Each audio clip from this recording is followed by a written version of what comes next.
Evening all, welcome to Kicking Dust. Right, what we're going to do today? Well, today is actually a bit of a drop-shippy one again, but not excessively, but I think what I'm keen to kind of show perhaps today, as I'm ordered to get the hell out because a tank's coming in, lol, RDV is the most dangerous module in Dust 514, is let's have a chat about Dust 514.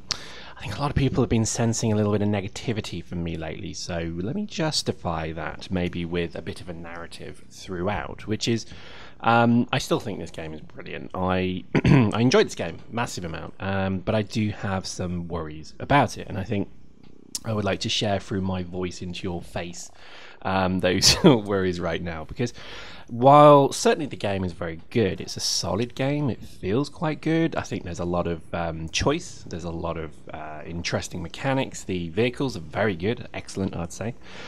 I think it's just so easy to kind of push this just that one step forward, and let me explain that. There's not enough game modes, there isn't enough marketing being done, there doesn't seem to be much of a desire to grow this game, and let me moderate that with a statement that, you know, post in the comments if you can point me and include the link to an advert for this game. Now, I know that there is some sort of Icelandic, very tough looking gentleman with Dust 514 plastered all over his ass. That doesn't count. What other adverts have you seen for this game? Are they deliberately not advertising it for some reason? Is it to keep the numbers low? Maybe that's for a particular reason. These are the things that inquiring minds need to know. Because in theory, there isn't really... let me be careful with what I say here. There's nothing wrong with this game. This game is a solid, good, fun game. But it's almost as if there's just the last finishing touches, the accoutrement, as I would call it, is missing. It's the additional finishing factors that would make this game amazing. That I question really why maybe certain things are being done from a development point of view.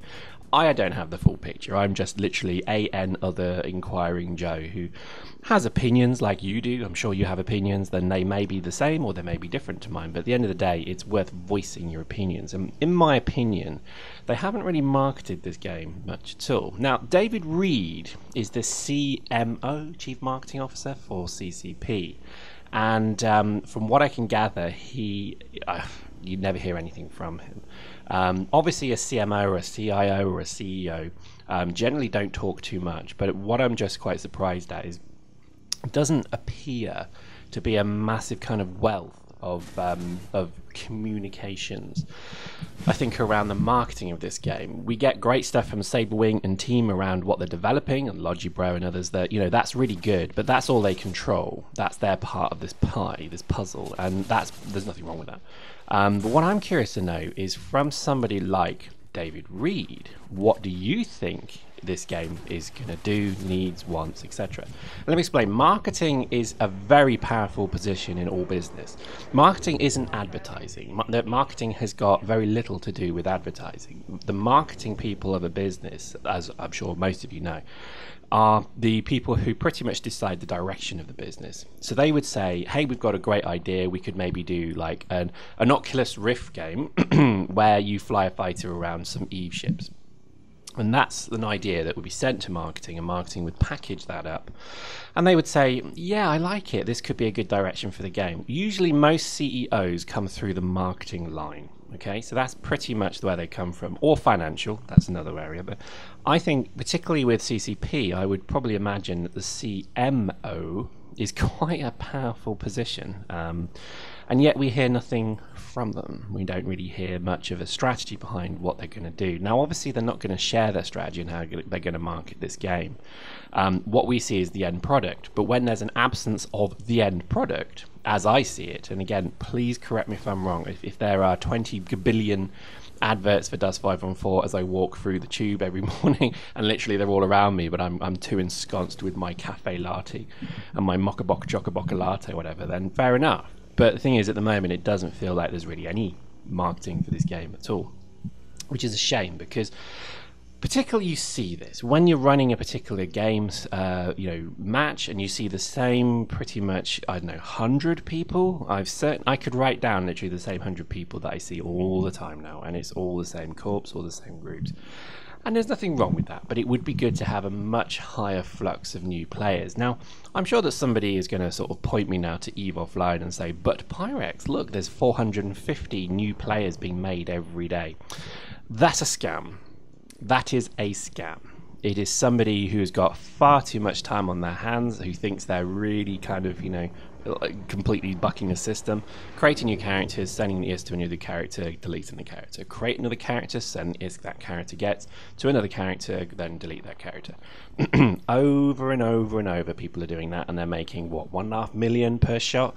It's probably quite a lot of work in essence, but that's pretty much what's going on.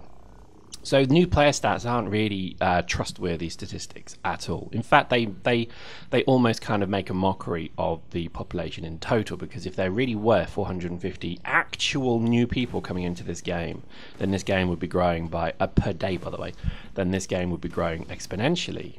But it's not. It's flatlined. If anything, the trend is now pointing downwards. So this is not good. So I think, hence my kind of comment really, because I love this game. I think this game has got real legs. It's got legs, as we would say. And I think the issue is that it's almost as if, I don't know, it's almost as if focus has been taken from it. So on a balance sheet, the CMO probably looks at, and the board probably look at this and say, yep, reasonable numbers, yep, okay, that's fine. Right, on to EVE, okay, yep, reasonable numbers, steady, reasonable numbers.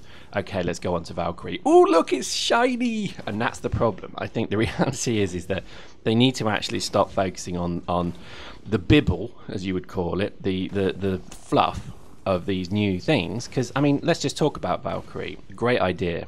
Are you going to shell out $200 or $300 to play a game? Really?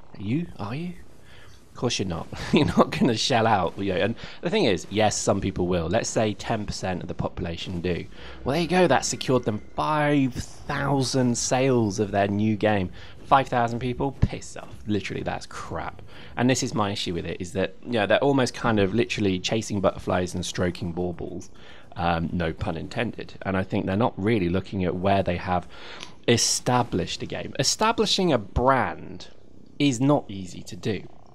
And I would say that while certainly the gaming press are, I think, rather critical, let's say, not negatively critical, but they're at least critical of some factors of Dust, they have accepted that it is a linked, established game. And I think to almost kind of, start running off chasing butterflies and chasing Oculus Rift stuff is good. And I can tell you why they've done that, because they probably sat down, had a conversation, and the word Star Citizen came out, the word Elite Dangerous came out, the word Competition is Rising was on their slideshow. So the next slide, as they pressed next, was then probably, what are we going to do? And then there was like a burning building with people jumping out.